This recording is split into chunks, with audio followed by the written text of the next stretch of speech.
नमस्कार सभी साथियों को।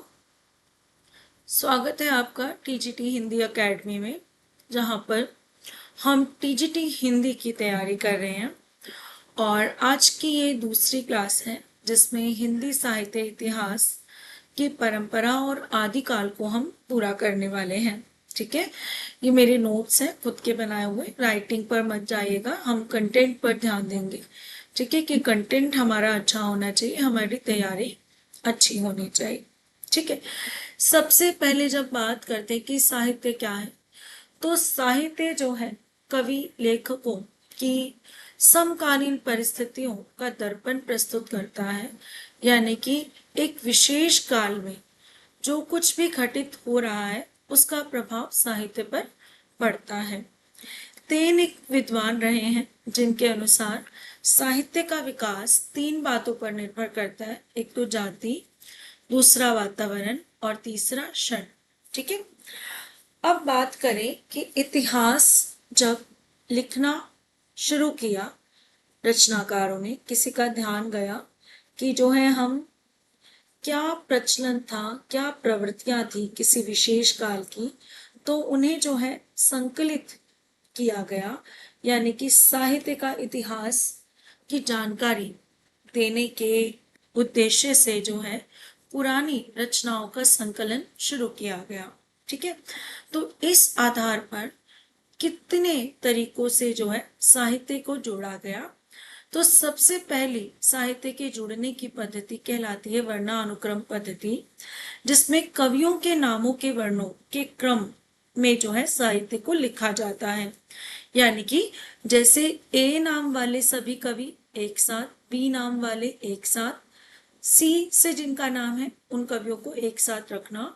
अगर हिंदी वर्णमाला के अनुसार देखें तो अ वर्ण वाले जिनका नाम अ से शुरू है उन कवियों को एक साथ रखना, आ से शुरू है एक साथ रखना, या इसी प्रकार क से शुरू है एक साथ रखना। ठीक है, इसकी खामी क्या है कि कालक्रम अलग होने पर भी, मतलब एक कवि रखता है, एक कवि संबंध रखता है आधुनिक काल से, एक कवि संबंध रखता है प्राचीन काल से 700 वर्षों पुराने, उन सबको एक साथ रख देना। ठीक है, इससे क्या होगा, क्योंकि साहित्य समाज का दर्पण होता है, समाज में घट रही परिस्थितियों को भी बताता है, तो उन परिस्थितियों को कोई ढंग से जान नहीं पाएगा। ठीक है, गारसादा तासी और शिव सिंह सेंगर ने इस पद्धति का प्रयोग किया। कल हमने इनके बारे में पढ़ा था, मतलब पिछली क्लास में हमने गारसादा तासी के बारे में पढ़ा था कि वो फ्रेंच विद्वान थे जिन्होंने पहली बार साहित्य इतिहास लेखन की परंपरा का आरंभ किया। इसके बाद शिव सिंह सेंगर ने शिव सिंह सरोज लिखी, जिसमें हिंदी के कवियों का जो है संकलन किया। उन्होंने भी इसी पद्धति का प्रयोग किया, वर्णानुक्रम का। ठीक है, जो सही मायनों में एक अच्छी पद्धति नहीं मानी जाती है।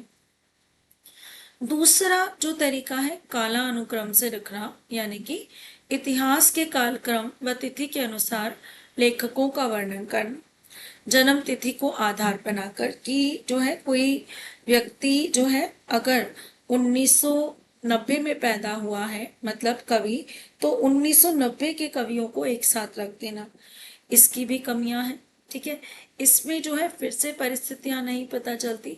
जॉर्ज गियर्सन और मिश्र बंधुओं ने जो है इस पद्धति का प्रयोग किया। अगली पद्धति है वैज्ञानिक पद्धति, जिसमें तथ्यों का संकलन करके क्रमबद्ध तरीके से इतिहास को प्रस्तुत किया जाता है। ठीक, इससे अगली जो है पद्धति है विधेयवादी पद्धति। विधेयवादी पद्धति जो है सबसे महत्वपूर्ण पद्धति है, जिसके जन्मदाता तेन माने जाते हैं। ठीक है, जिन्होंने क्या बोला था कि इतिहास किन तीन चीजों पर निर्भर करता है, जाति, वातावरण और क्षण। ठीक है, तो ये जो पद्धति है, तो इस पद्धति में जो है इतिहास लिखने की परंपरा की शुरुआत किसने की, आचार्य रामचंद्र शुक्ल ने की। शुक्ल ने कहा है कि प्रत्येक देश का इतिहास वहां की जनता की चित्तवृत्ति होता है। ठीक है, और साहित्य परंपरा के साथ उसका सामंजस्य बिठाना ही साहित्य कहलाता है। ये पंक्ति कई बार जो है पूछ ली जाती है कि किसकी है, प्रत्येक देश का इतिहास वहां की जनता की चित्तवृत्ति होता है तो ये पूछ ली जाती है पंक्ति कि किसकी है। तो हिंदी साहित्य लेखन में रामचंद्र शुक्ल का नाम सबसे ऊपर आता है, जिन्होंने लगभग 900 वर्षों के इतिहास को 4 कालखंडों में बांटा था। ठीक है, और इसी तरीके से अगर देखें तो हिंदी साहित्य लेखन का सूत्रपात्र जो है सही मायनों में 19वीं शताब्दी से माना जाता है। ठीक है, इसके अलावा जो है साहित्य लिखने मतलब कवियों का संकलन करने की परंपरा पहले भी कई जो है पुराने कवियों ने की है। जैसे 84 वैश्वन की वार्ता मिलता है, 252 वैष्णव की वार्ता मिलता है, भक्तमाल है। ठीक है, इनमें भी जो है साहित्य इतिहास लिखने का प्रयास किया गया इन रचनाओं में भी। ठीक है, ये जो है 252 वैश्वन की वार्ता और 84 वैश्वन की वार्ता, ये गोकुलनाथ की जो है रचना है, विठलनाथ के पुत्र की। इन्होंने भी प्रयास किया कि इतिहास के बारे में कुछ लिखा जाए, पुराने कवियों के बारे में कुछ लिखा जाए। भक्तमाल रामादास की है, इन्होंने भी कबीर तुलसीदास इत्यादि की जो है अपनी रचना में भक्तमाल में उनका वर्णन किया है। इनमें काल क्रमानुसार वर्णन नहीं है। ठीक है, अतः इन्हें हिंदी साहित्य में शामिल नहीं किया गया। इसके बाद बात आती है गारसादा तासी की। गारसादा तासी, इन्होंने इतिहास लेखन की परंपरा आरंभ की। ठीक है, कौन थे ये? एक फ्रेंच विद्वान थे। इनके इतिहास ग्रंथ का नाम क्या है? इस्तवार दा लित्योत्तर एंदोई हिंदुस्तानी, जो 2 भागों में जो है प्रकाशित हुआ। ठीक है, 1839 में, फिर 1847 में। जब इसका तीसरी बार ये प्रकाशित होने लगा तो ये 3 भागों में बट गया था। ठीक है, अब जो है वर्णानुक्रम पद्धति की बात करें तो इसमें प्रथम में कवियों का परिचय, दूसरे में रचनाओं के उदाहरण और फ्रेंच से अनुवाद किए हुए थे। ठीक है, हिंदी उर्दू कवियों को एक साथ रखा गया। कुल 783 कवियों का परिचय जो है गारसादा तासी ने दिया, लेकिन जिसमें जो है ना के बराबर कह सकते हैं कि ना के बराबर जो है हिंदी कवियों का उल्लेख था। बाकी सारे कवि किससे संबंध रखते थे? उर्दू भाषा से संबंध रखते थे। फिर भी जो है इनके इतिहास ग्रंथ को महत्व दिया जाता है। ठीक है, ये नहीं है कि निकाल दिया जाता है। आखिर हिंदी कवियों के इतिहास लेखन की परंपरा का जो है शुरुआत तो की गई। ठीक है, इस तथ्य को देख लेना, ये 738 है। ठीक है, जिसमें 72 हिंदी के कवि हैं, 72 हिंदी कवि हैं। ठीक है, इसके बाद बात करते हैं शिव सिंह सेंगर की। इनका इतिहास लेखन जो है दूसरी रचना माना जाता है। क्या नाम है इतिहास ग्रंथ का? शिव सिंह सरोज है। इसमें लगभग 1000 कवियों की रचनाएं शामिल हैं। ठीक है, 1000 नहीं तो आप क्या कह सकते हैं, 800, अगर एग्जैक्ट देखें तो 838 कवियों की रचनाएं और उनका जीवन चरित्र शामिल है। कवियों का जन्म काल व रचना काल दोनों दिए हैं। इसमें प्रथम बार जो है इतने कवियों की जानकारी जो है मिली, या इतने ज्यादा कवियों की जानकारी देने का प्रयास किया गया। ठीक है, और सारे ही हिंदी के कवि थे।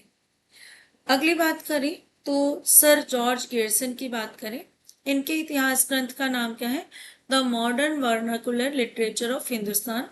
इसका प्रकाशन जो है एशियाटिक सोसाइटी ऑफ बंगाल से हुआ था। ये जो जितने तथ्य लिखे हैं ये सभी प्रश्नों के रूप में आ चुके हैं। ठीक है, इसको कई विद्वानों ने साहित्य का प्रथम इतिहास माना है। ठीक है, क्योंकि इसमें जो है हिंदी कवियों का उल्लेख किया है बस। ठीक है, पहली बार लेखकों को जो है काल क्रमानुसार वर्गीकृत किया गया। इस ग्रंथ को ग्रियर्सन ने 11 अध्यायों में बांटा था और लगभग 952 कवियों का उल्लेख जो है उन्होंने किया। ठीक है, और इन्होंने भक्ति काल को स्वर्ण युग माना है। वेरी इंपॉर्टेंट पूछा गया है किस आदिकालीन जो इतिहासकार ने जो है भक्ति काल को स्वर्ण युग की संज्ञा दी है, तो वो कौन है? हमारे जॉर्ज गियर्सन। ठीक है, अब जो है इनके कालखंडों के नाम क्या थे? इन्होंने चारण काल से शुरुआत की, 700 से 1300 ईस्वी तक के काल को जो है विभाजित किया।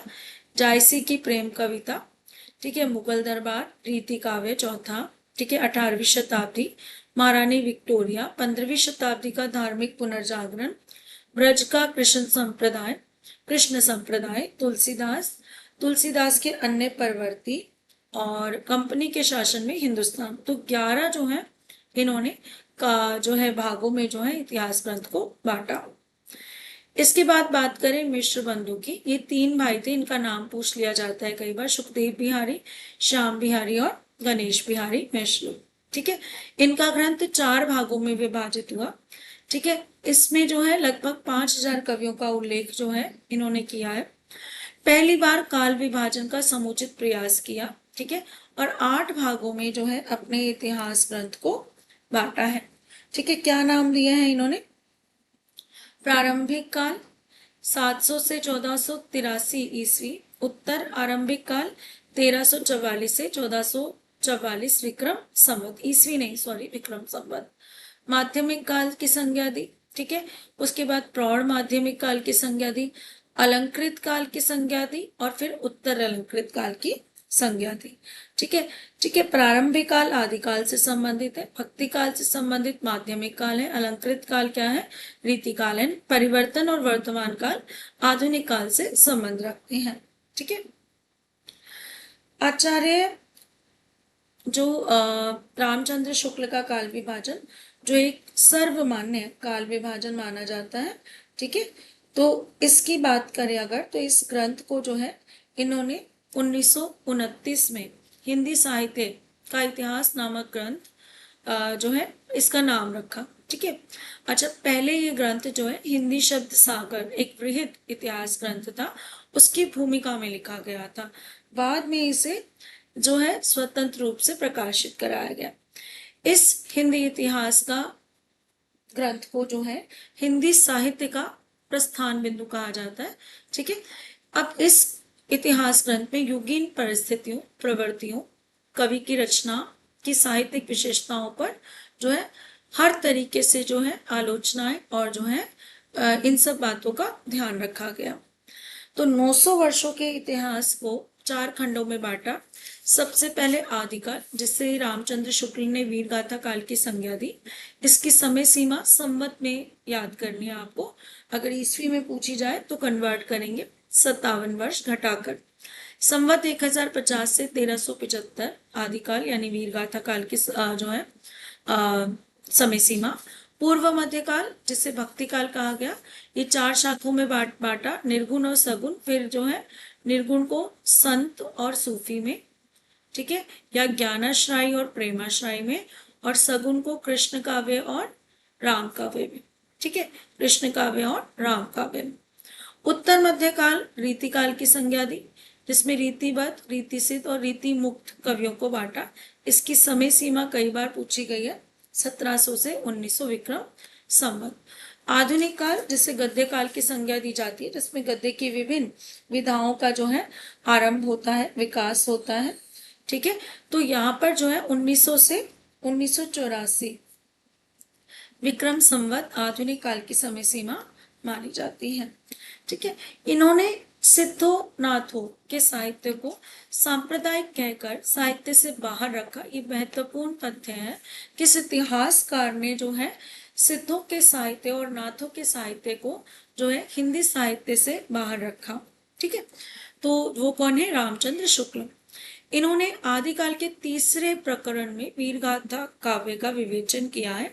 महत्वपूर्ण जो है ध्यान देने वाला है तथ्य, सीधा सीधा जो है परीक्षा में पूछा गया बिंदु है। आदिकाल के तीसरे प्रकरण में वीरगाथा काव्य का विवेचन किसने किया? रामचंद्र शुक्ल ने किया।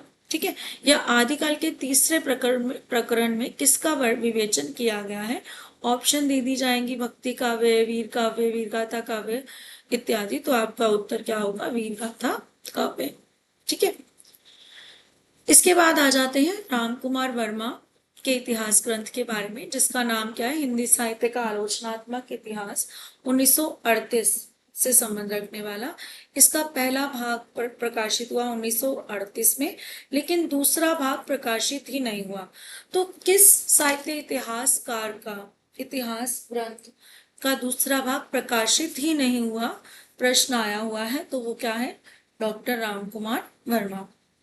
वीर गाथा काल को इन्होंने चारण काल कहा है, ठीक है, और उससे पहले के काल को संधि काल। बहुत ही महत्वपूर्ण तथ्य है, ठीक है। वीर गाथा काल को, ठीक है, क्या है, इन्होंने चारण काल कहा और उससे पहले के काल को संधि काल, ठीक है। संधि काल की समय सीमा क्या मानी, 750 से 1000 विक्रम संवत, ठीक है, और चारण काल की 1000 से 1375 विक्रम संवत।